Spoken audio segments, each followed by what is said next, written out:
Finalmente foi publicado o edital para o concurso da UERJ 2021 para assistente administrativo, para o cargo de técnico universitário assistente administrativo. E hoje eu vou te dar dicas que podem mudar o seu futuro, então presta atenção nesse vídeo. Vou falar de todas as matérias, vou falar de redação, que surpreendeu muita gente. Nem todo mundo esperava a redação sendo cobrada nesse concurso, então bora lá. Fala aí, que é o Gideon com mais um vídeo para você. Para quem não me conhecia ainda, eu sou servidor público federal, fui aprovado em primeiro lugar no último concurso da UFRRJ para o cargo de assistente administrativo. Vem para minha tela, vamos conversar um pouco sobre o concurso da UERJ. Recebi muitas mensagens já de pessoas comemorando a simplicidade desse edital, que está bem explicadinho, matérias bem conhecidas já, português, matemática, informática. Mas a primeira dica que eu vou te dar já para começar o vídeo bem é não subestimar a simplicidade. Não é porque o edital está simples que a prova vai estar fácil, tá? Não tem limite para a dificuldade de uma prova de português, não tem limite para a dificuldade de uma prova de matemática. Então você precisa começar a melhor preparação possível agora, hoje. Primeiramente, nessa tela a gente vê uma divisão homogênea, São 15 questões de cada matéria. Então já podemos fazer aqui uma divisão da sua carga horária. Vamos supor que você tem 6 dias por semana, 5 horas por dia para estudar no total. Aí, claro, se você tem mais ou menos horas ou manja mais de uma matéria do que de outra, você vai ajustar esse modelo aqui. Eu só estou te dando uma ideia. Mas você vai ter aqui, língua portuguesa com 15 questões, matemática com 15 questões, informática com 15 questões, legislação com 15 questões e 40 pontos para redação. Exatamente, essa tem que ser a primeira coisa a ser percebida da análise desse edital.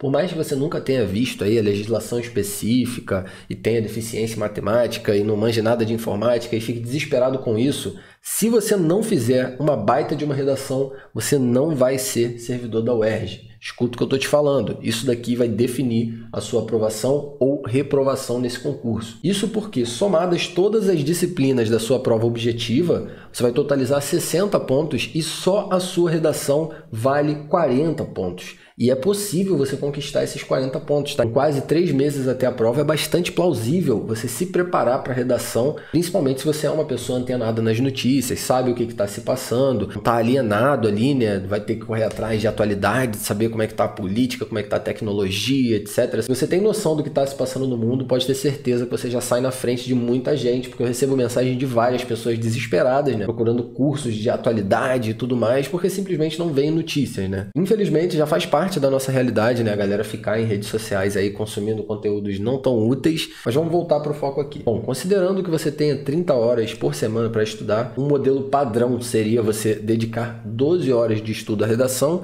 e aqui a gente incluiria aulas de redação, leitura de outras redações que tiveram nota máxima, pode pegar de Enem, de concurso, todas as que você achar, notícias do próprio site da UERJ, em que a universidade está envolvida, quais são os projetos, se acostumar com o formato daqueles textos dissertativos argumentativos da própria universidade, ver as palavras que eles usam, do que eles falam, porque mesmo que não caia um desses temas na sua prova, você ter a capacidade de relacionar um desses temas com algo que está dentro da sua prova é muito importante.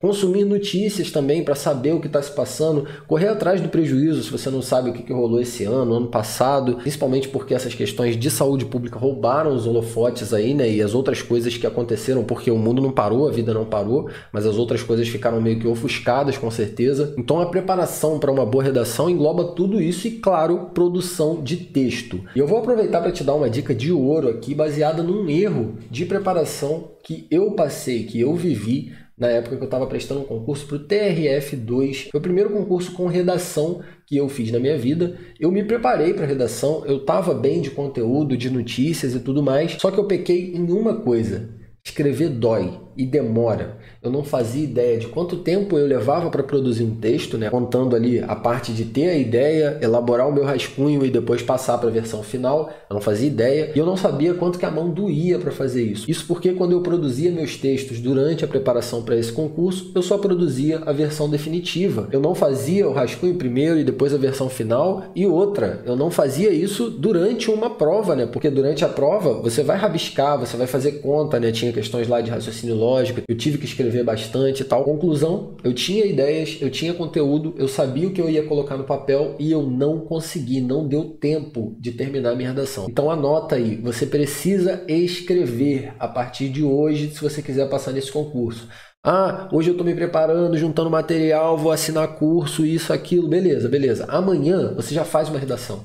Não faço ideia do que eu vou escrever. Escreve qualquer coisa. Copia um texto. Começa a treinar. Sabe academia, musculação? Treino. Ó, isso aqui dói. Você pegar uma prova dessa daqui, com 15 questões de matemática que você não faz ideia de quanta conta você vai ter que fazer. Para depois fazer um rascunho, para depois fazer uma versão final da sua redação, você que só digita aí há tanto tempo no celular, quanto tempo faz se você não pega uma caneta para escrever? Pode anotar essa dica aí. Se depois você aprovar e lembrar de mim, volta aqui e comenta embaixo desse vídeo, viu? Bom, eu comecei falando da redação porque, na minha opinião, ela é a matéria mais relevante. Não é português, não é matemática, não é legislação, não é informática. Olha o peso dela, são 40 pontos. Nenhuma outra matéria tem 40 pontos na sua prova. Redação tem. E aqui eu aproveito para lembrar que é muito improvável que você faça uma boa redação sem ter alguém para corrigir os seus textos. Então, se você não conhece aí um professor de português, um amigo que está cursando letras e tal, que possa corrigir seus textos, você pode contratar um serviço de correção de redação. Eu já usei, por exemplo, o Redação Perfeita e o Estratégia Concursos. O Redação Perfeita não está comercializando no momento. Paguei R$100 e poucos na época por 4 correções. Atualmente, por exemplo, você pode contratar esse Redação sob medida, o plano mensal do Gran Cursos,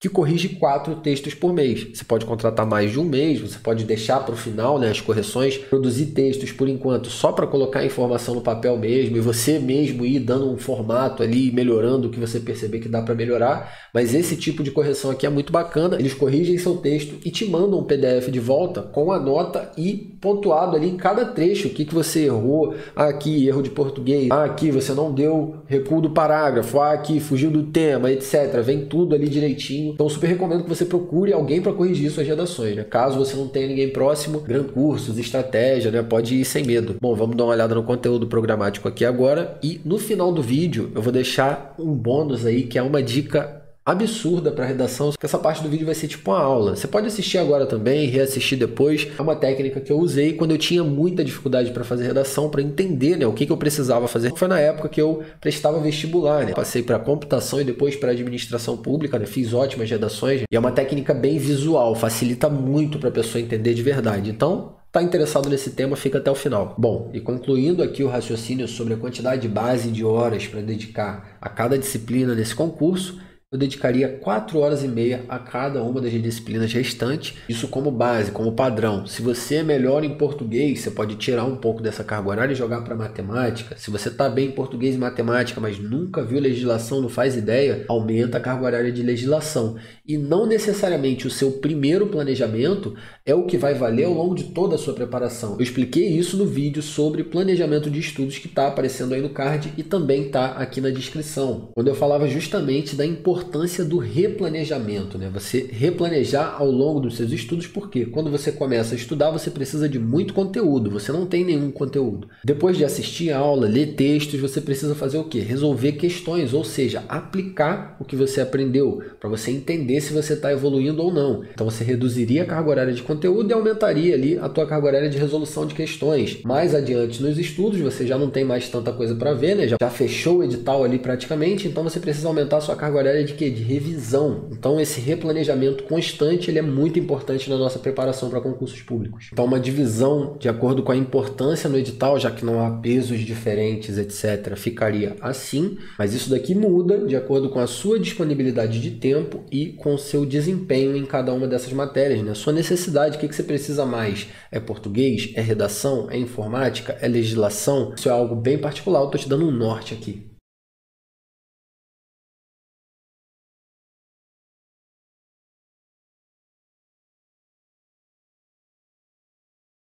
Vamos lá, conteúdo programático. Temos informática padrãozinho aqui, né? Sistema operacional Windows 10, aplicativos de escritório do Microsoft Office 365, internet, né? Navegadores, ferramentas de busca, etc. Segurança da informação, esse tema está sendo bastante cobrado nos últimos concursos, né? De todos os níveis. Língua portuguesa, bem divididinho o edital, chega a dar prazer de ver um edital desse, porque a gente vê cada edital por aí que você não tem noção. Por exemplo, IFRJ está com um concurso aberto agora, compara o edital da UERJ com o IFRJ. Cara, é até injusto. Botou a redação aqui antes, né, de colocar legislação, matemática e tal. O foco da redação é a discussão do problema apresentado. Para tal, o candidato deve redigir uma dissertação em linguagem formal com no mínimo 20, no máximo 30 linhas. A prova de redação dá prioridade à capacidade de argumentação do candidato, entendendo-a como um importante requisito da vida.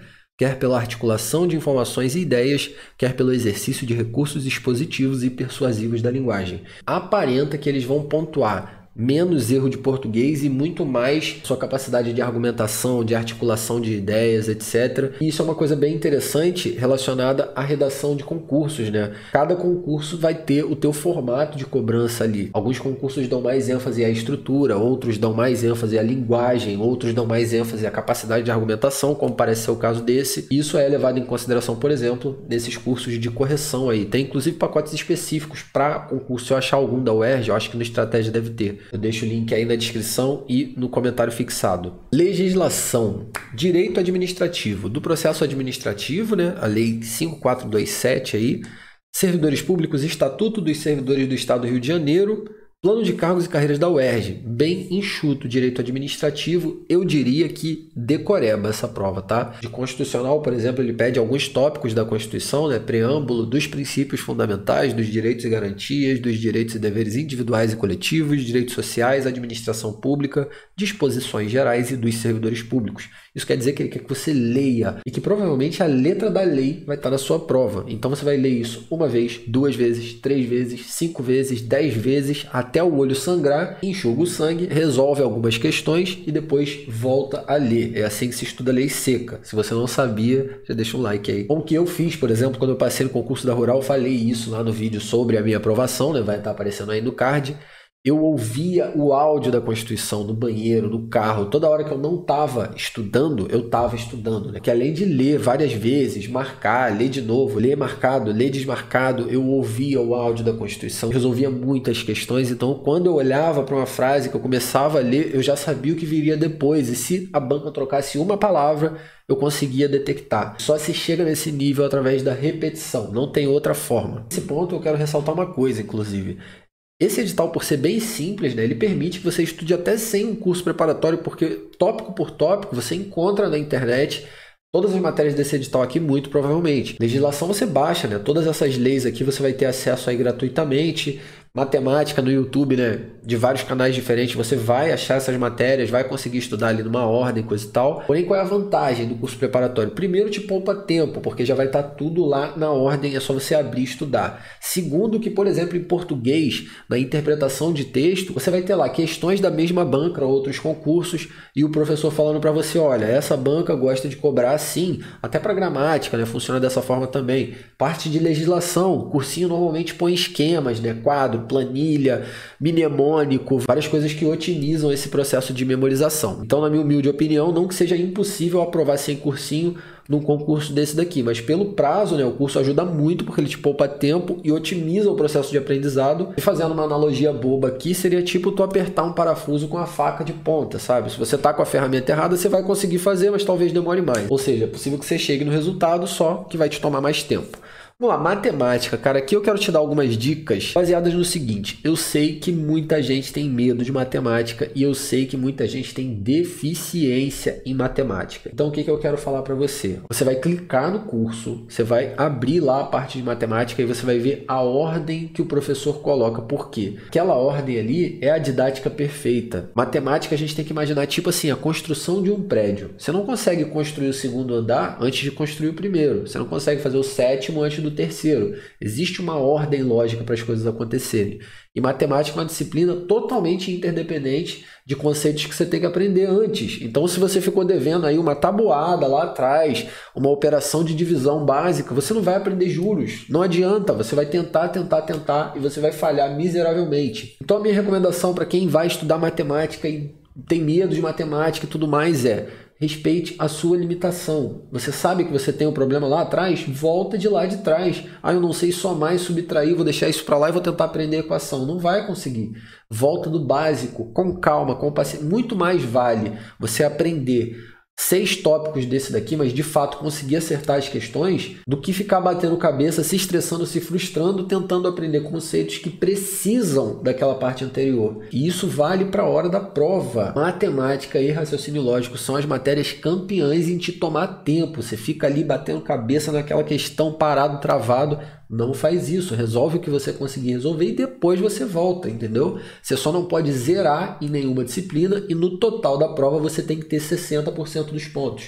Eu vi aqui estatística e probabilidade, cara, eu lembrei da faculdade e eu já fiquei arrepiado. Só que lendo aqui, ó, são os princípios mais tranquilos, tá? De estatística e probabilidade. Esse pode ser o primeiro concurso que você está prestando, mas talvez não seja o último, então te convido a se inscrever aqui no canal, onde eu vou te dar várias dicas sobre como se preparar para concursos ou como não se preparar, né? Como eu fiz aí no começo do vídeo, porque se eu errei, eu posso te contar o que aconteceu para você não errar também. Além de resolver muitas e muitas questões, fazer simulados, escrever bastante, eu só posso te desejar sucesso nessa caminhada. Então vamos lá, o ponto mais importante, na minha opinião, para você conseguir essa nota na sua redação é você entender a estrutura que uma redação dissertativa, argumentativa precisa ter. E isso é bem simples com essa técnica que, se eu não me engano, fui eu que inventei, chamada redação aquarela. Pelo menos com esse nome eu nunca ouvi falar. E para que eu usei isso daqui? Para visualizar melhor como que eu precisava estruturar os meus textos. Isso lá quando eu estava fazendo vestibular ou pensando em prestar algum concurso que tinha redação. Então vou usar algumas cores aqui para deixar mais fácil de você entender onde você vai colocar cada pedaço do seu texto. Vamos começar pintando de verde, então, a introdução. Você vê por esse desenho aqui, né, por essa aquarela, por essa mistura de cores, que eu vou ter a introdução aqui no início do texto e eu vou ter referências à introdução ou retomadas no final do segundo, do terceiro e do último parágrafo, que é a sua conclusão. Aqui eu estou levando em consideração uma redação padrão aqui com 4 parágrafos, né? Introdução, desenvolvimento 1, desenvolvimento 2 e conclusão, que é o modelo mais prático e mais comumente usado. Vou pintar de vermelho agora todas as partes do meu texto onde eu vou usar conectivos. Então vamos lá, por padrão, onde a gente precisa colocar conectivos no nosso texto? Ó, entre a introdução e a apresentação dos seus 2 temas que serão desenvolvidos nos parágrafos desenvolvimento 1 e desenvolvimento 2, você vai colocar conectivos. Entre os 2 temas, você também vai precisar de um conectivo ali. Abrindo o segundo parágrafo, né, que é o primeiro parágrafo de desenvolvimento, você vai usar conectivo. Lá no final desse parágrafo, quando você retoma a introdução, você vai usar um conectivo também. Abrindo o terceiro parágrafo, você também usa conectivo, que é o desenvolvimento 2. Fechando o parágrafo, quando retoma a introdução, você usa conectivo mais uma vez. Por fim, inclusive, é um conectivo, você vai utilizar do conectivo mais uma vez. E dessa forma você está fazendo o quê? Linkando todas as partes do seu texto. Isso é muito importante para a estrutura da sua redação e olhando dessa forma fica bem mais fácil de enxergar. Agora vamos ver onde o primeiro tema do seu desenvolvimento aparece pela primeira vez. É logo na introdução, né? Você fala dele logo após expor a sua situação, problema ali. Depois você desenvolve ele e por último, né, na conclusão, você diz ali o que precisa ser feito para que seja resolvido aquela situação. A gente vai ver isso já já nos textos aqui, vamos procurar umas redações para exemplificar melhor. Da mesma forma, o segundo tema aparece aqui, aparece no parágrafo próprio para ele sendo desenvolvido e, por último, aparece na conclusão. E é o que? Você vai fazer a introdução, apresenta tema 1, apresenta tema 2, desenvolve tema 1, desenvolve tema 2, resolve os 2 temas. É isso, tudo interligado por conectivos. Então, beleza, o que eu fiz? Encontrei uma redação de concurso aqui, agora a gente vai pintar ela para ver como que fica isso na prática, né? Uma redação aqui para o TRT, nota 100 do Estratégia Concursos. Vamos ver aqui. Eu não tenho como copiar esse texto, né? Deixa eu ver se tem o texto aqui na notícia, só um segundo. Ó, essa daqui tá ruim de pegar o exemplo. Deixa eu ver a nota 1000 do Enem. Só tá a imagem também? Não, a do Enem tem aqui, ó. Vou copiar o texto e a gente vai tentar reproduzir essa aquarela nesse texto. Ó, consegui colar aqui, vou pular as linhas para ficar mais fácil de visualizar. A gente tem aqui, ó, a introdução, desenvolvimento 1, desenvolvimento 2 e a conclusão. Vê que nesse texto nota 1000 no Enem aqui, o que acontece? Ó, a introdução é mais enxuta, desenvolvimento robusto, outro desenvolvimento robusto e a conclusão igualmente robusta. Então pode ser uma proposta legal para você usar aí também. Eu vou ler porque a minha câmera deve estar um pouco na frente. Na verdade, eu vou dar mais um e vou tirar minha câmera, tá? Só um segundo. Então, vamos lá. Nise da Silveira foi uma renomada psiquiatra brasileira que, indo contra a comunidade médica tradicional de sua época, lutou a favor de um tratamento humanizado para as pessoas com transtornos psicológicos. Ok? No contexto nacional atual, indivíduos com patologias mentais ainda sofrem com diversos estigmas criados. Aqui está a introdução dela, né? Aí a gente já tem um conectivo visível aqui, ó. Isso ocorre pois faltam informações concretas sobre o assunto e também existe uma carência de representatividade desse grupo nas mídias. A gente pode pintar já aqui o nosso primeiro tema que vai ser desenvolvido e o nosso segundo tema que vai ser desenvolvido. Vou pintar de azul aqui para ficar parecido com o que a gente fez lá no Paint. Olha só. Primeira parte é a introdução, a gente tem conectivo, primeiro tema, conectivo, segundo tema. Vamos passando para o segundo parágrafo agora. Olha o que ela faz aqui, ó. Primariamente, vale ressaltar que isso daqui é a conexão do primeiro parágrafo com o segundo. A gente já vem para o tema agora. A ignorância é uma das principais causas da criação de preconceitos contra portadores de doenças psiquiátricas. Sob essa ótica, o pintor holandês Vincent van Gogh foi alvo de agressões físicas e psicológicas por sofrer transtornos neurológicos e não possuir o tratamento adequado. O ocorrido com o artista pode ser presenciado no corpo social brasileiro, visto que, apesar de uma parcela significativa da população lidar com alguma patologia mental, ainda são propagadas informações incorretas sobre o tema. Esse processo fortalece a ideia de que integrantes não são capazes de conviver em sociedade, reforçando estigmas antigos e criando novos. Logo após o desenvolvimento, a gente tem o quê? Um conectivo aqui, ó, dessa forma, e uma retomada da introdução. A ignorância contribui para a estigmatização desses indivíduos e prejudica o coletivo. Então você veja que a gente consegue fazer aquela mesma divisão, né? Conectivo, desenvolvimento, conectivo, introdução. Olha lá, ó. Conectivo, desenvolvimento, conectivo, introdução. Vamos para o terceiro parágrafo agora. Começando com conectivo, ó. Ademais, e aí ela dá sequência, vamos pintar de azul aqui. A carência de representatividade nos veículos midiáticos fomenta o preconceito contra pessoas com distúrbios psicológicos. Nesse sentido, a série de televisão da emissora HBO Euforia mostra as dificuldades de conviver com transtorno afetivo bipolar, ilustrado pela protagonista Ru, que possui a doença. A série é um exemplo de representação desse grupo nas artes, falando sobre a doença de maneira responsável. Contudo, ainda é pouca a representatividade desses indivíduos em livros, filmes e séries, que quando possuem um papel muitas vezes são personagens secundários e não há um aprofundamento de sua história. Aí a gente vê de novo, ó, desse modo, né, um conectivo e uma retomada da introdução. Olha só, esse processo agrava os estereótipos contra essas pessoas e afeta sua autoestima, pois eles não se sentem representados. Nas duas vezes aqui, olha o que a gente tem. Uma retomada dessa introdução, né? Ela fala de falta de informação e para substituir esse termo falta de informação, ela usa a palavra ignorância aqui no segundo parágrafo, né? Que é um sinônimo de falta de informação. Aparece a palavra ignorância de novo aqui, ó, quando é feito esse link com a introdução. Lembrando que aparecem outros conectivos no texto, tá? Mas eu estou marcando esses principais aqui porque os outros são opcionais, enriquecem o texto. Mas esses aqui que eu estou colocando pintadinhos de vermelho, eles são essenciais para o seu texto funcionar de uma forma encadeada. Então agora vamos para a conclusão, ó. Portanto, faz-se imprescindível que a mídia, instrumento de ampla abrangência, informe a sociedade a respeito dessas doenças e sobre como conviver com pessoas portadoras, por meio de comerciais periódicos nas redes sociais e debates televisivos, a fim de formar cidadãos informados. Aqui ela propõe uma solução para o primeiro desenvolvimento, tá vendo? Aí a gente tem mais uma vez um conectivo aqui, ó, paralelamente. E aí a gente parte para a solução que ela propõe para o terceiro parágrafo do texto, né, que é o segundo desenvolvimento.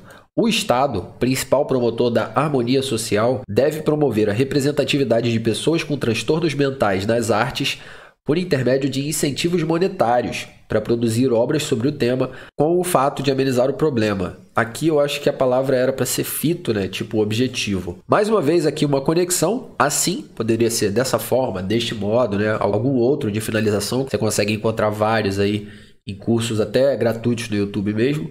O corpo civil será mais educado e os estigmas contra indivíduos com patologias mentais não serão uma realidade no Brasil. Fechou, remetendo à introdução. E remete muito mesmo. Você vê aqui, ó, os estigmas contra indivíduos com patologias mentais não serão uma realidade no Brasil. Olha a introdução como que tá, ó. No contexto nacional atual, indivíduos com patologias mentais ainda sofrem com diversos estigmas criados. Então você vê que remete diretamente à introdução. Muito rica, muito boa mesmo a redação. Espero que esse formato com cores te ajude a entender melhor como você vai estruturar o seu texto. E você vê ali que ela traz série da HBO, né, vários conhecimentos externos que enriquecem o texto de uma forma bem bacana. Isso nos leva às próximas dicas desse vídeo. Para o vídeo não ficar muito longo, esse vídeo meu aqui de 2019, onde eu falo sobre como resolver uma prova com redação, né, aplicando a técnica que eu uso, comentando a técnica de outras pessoas até inscritos aqui no canal, eu vou deixar esse vídeo no card e também aqui na descrição para você aprofundar aí o estudo sobre como resolver uma prova com redação, né? Porque é diferente de você resolver uma prova objetiva só. Tem uma ordem diferente de fazer as coisas para o seu cérebro trabalhar melhor e te ajudar durante essa prova. E eu vou deixar aqui na tela final alguns vídeos para você continuar consumindo conteúdo do canal que vão com certeza acelerar ainda mais a sua aprovação. Até a próxima. Partiu!